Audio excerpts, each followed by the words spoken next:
All right, so the whole intent of today's training is to update you on southern pine beetle, how it occurred here, the life history, what is occurring on Long Island as it relates to southern pine beetle, how it arrived, and what management activities are being advanced under the leadership of the DEC in order to suppress this devastating beetle, and then how you can be involved as far as helping with the inventorying of the infestations so that we can cooperatively work with the DEC to effectively implement suppression activities in a rapid way that will suppress the southern pine beetle populations. Nate and Brian, I'll talk a little bit about some of the changes this year related to southern pine beetle monitoring and management due to some budget restrictions. And the commission has been supportive of the work that the DEC has been doing, and we continue to be so, especially in hosting these trainings and presentations as partners. And so in that accord, we wanted to start off the training with a little bit of the natural history and impact on southern pine beetle. The picture here that I have in my opening slide is of the infestation that's in East Quogue. It doesn't unfortunately look like this anymore. It looks like dead standing pines that you see are orange are now dead standing pines since the southern pine beetle blew through this area in 2016. So a little life history on southern pine beetle is that this beetle is native to the southern pine forests. You can see here the native range of the southern pine beetle. It's a very interesting beetle in that not only does it occur in the southern United States, but it also occurs into Mexico and into Central America, where it is equally devastating. The difference between what we have here, what we have going on in Long Island and the northern regions as it moves and spreads is that it's moving into non-native habitats where, I would say it's moving into habitats, native habitats where it is not native. So those forested regions are not used to having this pest, and that's part of the reason why it's been so devastating. This preferred species, unfortunately for us, and why we're seeing it spread so rapidly, is the pitch pine. It also will infest white pines, especially in highly active areas, black pines, and Norway spruce. So in areas where, as you can see in this picture with the two interns that we had in 2016, those are smaller pines. That was an area of active infestation. And the beetles, are overabundant and hungry, and so they are attacking all size classes of trees and causing mass devastation. So when you see it moving into white pine, black pine, or Norway spruce, it tends to be in areas where there's not a high abundance of pitch pine and it's looking for a host tree. It may not be necessarily its preferred species, but it has the will to survive and reproduce, and so it uses those other alternative host species. The mode of action and how this beetle is able to communicate with one another and reproduce is through mass attack. So it has pheromones that it releases that draws the insects to one another, where they mass attack in what we call spots. And I'll talk a little bit more about that. They are bark beetles. They burrow into the bark of the tree, infest the vascular system. Unfortunately, when you have mass attack up of 5,000 beetles per tree, that massively disables the vascular system and limits the ability for the tree to tap into both food and water resources that it needs. And so when you see the browning or the bronzing of the needles, that's due to the lack of ability to move water resources up the tree. And if it does have a low infestation of southern pine beetle where it doesn't disrupt the vascular system, it introduces what's called the blue stain fungus. It's an antagonistic fungus that they carry with them on their bodies. They're effectively inoculated with that fungus, and they introduce it into the tree and the blue stain fungus will actually clog the vascular system. So the infestation of southern pine beetle, whether it is a mass attack or not, tends to be the nail in the coffin as far as those trees are concerned. What we see as far as mortality and hazard tree development on Long Island is mass die-off, which is an important consideration when we talk about alternate or similar species to southern pine beetle. And it also, especially in the summer months, we can see that mass die-off within 6 weeks of the trees, and as the cooler weather sets in, upwards of 4 months. So it's a very effective insect in disrupting the vascular system of these trees. And my slide won't advance. Okay, so what does this little insect look like? Generally, when we do this training, we actually have some dead specimens that we pass around, but that's kind of hard to do in a webinar. So this gives you an idea of how small this little black beetle is. It's 1 to 3 millimeters long.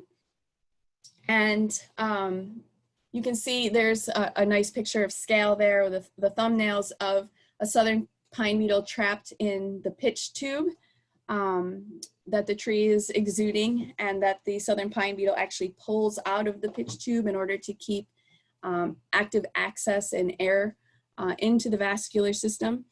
How you can really differentiate the southern pine beetle pitch tubes from the turpentine beetle is that these pitch tubes are small. They literally can look like a size of a piece of popped popcorn. They can be white, they can be clear depending on when the beetle has infested the tree. They become, darker and more opaque as the pitch tubes become older. And there'll be a number of pitch tubes along the bole of the tree as long as the tree has the water resources in which to produce pitch. So if we're in a drought condition, sometimes you don't see those pitch tubes. Having beetles entrapped in the pitch is, makes it much easier to identify whether it's a southern pine beetle or not. And then you may also see very small red frass, which is the excrement of the beetle when it eats the tree material. So lookalike species is the turpentine beetle. It's much larger. You can see, I don't know if you can see my pointer on the screen or not here, but this is the turpentine beetle. This is a grain of rice, and then this is the southern pine beetle. So it really gives you a sense of scale of how small the southern pine beetle is. But the turpentine beetle is its native cousin. They're both in Dendrocynus genera, different species, and the turpentine beetle produces a much larger boring hole just by the scale, the difference in scale of size of the turpentine beetle. And so when it bores into the tree, it produces a much larger hole. And so the tree, in responding to push the beetle out through the production of pitch, creates these much larger pitch tubes that what I like to call can result in almost like pitch waterfalls and drizzles that you see coming down the bole of the tree. John, we're not, mute your phone. So the pitch tubes are much larger, they're runnier, they're dark in color, and they tend to also be isolated to the lower 6 feet of the tree. And that's a little bit of niche differentiation that you see between the southern pine beetle and turpentine beetle, is that the turpentine beetles tend to be in that lower 6 feet, where the southern pine beetle will infest the entire length of the bole of the tree. Also, the turpentine beetles can kill a tree, but you tend to see it to be infested in only 1 or 2 trees in the vicinity, and if it does result in mortality, it's usually those 1 or 2 trees, not the mass number of trees that we see with southern pine beetle. And if you are out scouting, what we really encourage you to undertake is to look at trees that are infested with turpentine beetle, because the injury caused by that turpentine beetle tends to draw in southern pine beetle. So you can have a turpentine infested tree also be infested with southern pine beetle just because of the injury that's created by the turpentine beetle. So the southern pine beetle is not only drawn to the pheromones, but it's also drawn to the scent of tree injury that's released associated with the sap. So there's other lookalikes that you may see as far as injury on trees, and there's also some slight niche differentiation as far as where you might commonly find them infesting a tree. I use this loosely as this is science, but so the engraver or Ips beetles tend to be found in the top half of a tree. And it's really hard. You're not going to be able to differentiate these species necessarily by eye unless you have experience looking under the microscope at them. It does give you some characteristics as far as the hind end of the beetle and some of the differentiations there. But one of the easier ways to differentiate them if you do have access to some of the bark is to look at the galleries that are created. And I find these very interesting as far as the unique patterns that each of the insects create. So these are more of the galleries of the Ips beetles here, and you can see how different they are. The southern pine beetle has a very distinct, this is not very clear, but very distinct S patterns, which I associate S as southern pine beetle, and then the black turpentine beetle would be lower, and it's very hard to see. Oops. It's very hard to see this pattern, but hopefully we'll get to see that in the field when we go out in the field. When you have an infestation, you're going to be hiking along and you're going to see these red pines. And these are the old, dead, formerly infested trees. This is the same picture. These are the old, dead, formerly infested trees. And then as you move this way, the infestation gets fresher. The infestation is actually freshest right here, where the trees are still green. And then, this is the active front, and it's moving in this direction. And as you get closer, you'll see these popcorn-sized pitch tubes here along the entire trunk. So then the beetles fly in and they overwhelm, mass attack the trees. Polly talked a lot about this. Stress trees give off volatiles that bring in the beetles. Then once the beetles get there, they start doing their beetle business and releasing their beetle pheromones. If you all watch Story of a Beetle, this is a quote from that by Matt Ayres. The southern pine beetle is a predator of pine trees. It hunts and kills trees, something like wolves hunt and kill moose, and that's very true. This is a dynamic infestation that is moving. So here we get some pictures of some crown discoloration. This is a golden crown. This is a red crown. Just those are the colloquial terms that we use when we're out there surveying. Here's the beetle in the pitch. Pitch tubes are going to look different depending on lighting conditions, depending on angles, but they're all relatively around popcorn size. They vary from red to white. They get harder with temperature. As if the temperature is cold, pitch tubes will be fairly hard. If it's warmer, they'll be softer. This is some pictures of the galleries. More galleries. They are this S-shaped. By the time you're seeing these galleries, they're in dead trees. The bark just sloughs off of those dead trees. This is woodpeckering. This is also mostly in the stage 3 dead trees. This is the woodpeckers feeding on the larval SPB under the bark and their associate insects. This is the blue stain fungus that the southern pine beetle vectors, which was spoken about. This is what's going to be important for surveying, and this is what we want to know. The stages of tree decline. So we separate trees, infested trees into 3 different stages. Stage 1, which is fresh attack. This is when the needles are still green. We have stage 2, which is when the needles start to yellow. And we have stage 3, which is red needles. In stage 1, this is where you're going to find fresh pitch tubes. These pitch tubes are going to be nice and sticky. There might even be this beetle in here swimming. doing the old beetle stroke, the backstroke, you're going to find adult clarids on the bark.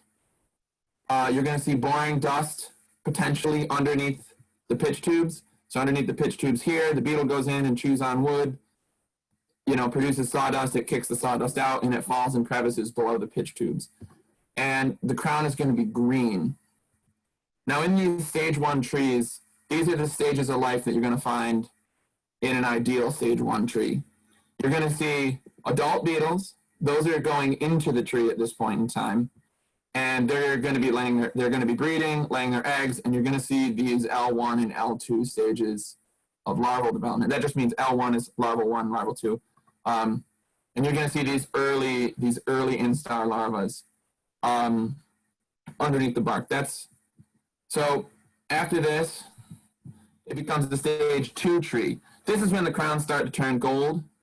So these are not stage 2, but these golden crowns over here, these are stage 2 trees. You get in, the pitch tubes might be a little bit harder. And when you dig in, you're going to see new adults, and you're going to see, galleries and larvae and pupa within the bark. So as you dig in, you're going to see, if it gets to be a late stage 2, you might see some of these pupas becoming adults. But this is what we call a brood tree. This is the key tree to suppress, because this tree contains, beetles that are about to emerge. This tree is, about to exponentially increase the southern pine beetle population in that local area. It's going to hatch. And I lost my train of thought. So during this stage, this is when the tree dies. So the crown goes from green to yellow to red in fairly quick succession in that 4 to 6 week period during the summer. And, these beetles are in here feeding, and the crown doesn't necessarily know that its cambium is being chewed upon until after it's too late. So once the crown starts to go from that yellow into that red color, that's when we get to these stage 3 trees, and we have emergence. And emergence is what separates stage 2 from stage 3. When you look at the tree, do I have a picture of galleries? Yes. When you look at the tree and you see these emergence holes, these are the young adults that have just pupated leaving the tree. This tree is no longer alive. This tree no longer contains brood, and they've all left and moved on to the next tree. This is a very dynamic, very fast infestation. So these are signs of stage 3s. You got these red needles falling off. You have the exit holes. This is just some of the bark scraped away, so you can see the exit holes. And you might have beetles emerging. You have clarid larvae.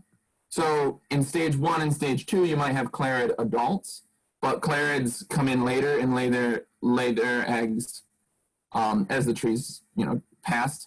And you'll have this ambrosia dust that can form at the bottom. This is from a different beetle that comes in after the tree dies, an ambrosia beetle. And that's white and can be all over the bottom. It's never that severe like snow, but you might see some white dust on it. And the bark is really loose from that blue stained fungus and those galleries. It has, it doesn't really attach on the bark. You can just grab onto it and pull it off. And why it's important is because we only do suppression on stage 2 and stage 1 trees. Because this is the only point in time where cutting the tree is actually effective in reducing southern pine beetle. And actually, stage 1 trees are the most effective when cutting because they haven't had a lot of the reproduction yet. Once if you cut trees and larvae are in these later stages, they're going to have enough energy while the tree's on the ground to emerge and become adults. If you cut down the tree when they're in these stages, they they may not have enough energy to complete their life cycle by the time the tree desiccates. And that's why this I kind of am hammering home this emergence to to look for this, because this is important. You can still document an infestation with stage 3s, but this is what separates something that is effective to suppress and something that is, once those beetles have left, party's over and they're gone.